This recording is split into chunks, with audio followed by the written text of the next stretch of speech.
तो नमस्कार, जय जोहार, जय छत्तीसगढ़ संगवारी हमन हन ए समय राज टाकीज रायपुर में सुपर हिट छत्तीसगढ़ी फिल्म टीना टप्पर।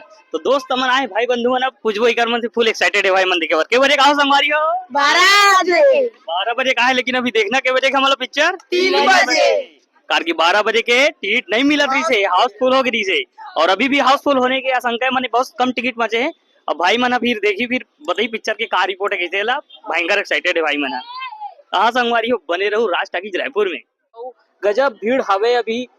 अभी छुट्टी तो लोगन मन से बात भी करबो। आप मन देख सकते हो पूरा टिकट लेके बैठे हवे, बस दूसरा शो के इंतजार हेवे। और अमलेश नागेश के दीवानगी आज राज टाकीज में बड़ दिन बाद देखे बर मिली। पूरा सीट हाउसफुल चलत है। का कहना चाहो भैया अमलेश नागेश के पिक्चर अपन देखे बर आओ? अभी देखे बर आया ना मन। कैसे कतक कॉमेडी करते ट्रेलर देखे लोग अपन? नहीं टेलर नहीं देखे हैं। ऐसे आज नहीं आज छुट्टी करके आया ना मन। छुट्टी करके हाँ का कहना चाहो भाई अमलेश नागेश के? लोग मन अभी कुछ कुछ बोल नहीं पाते, लेकिन है ओकर पूरा क्रेज है राज टाकीज में।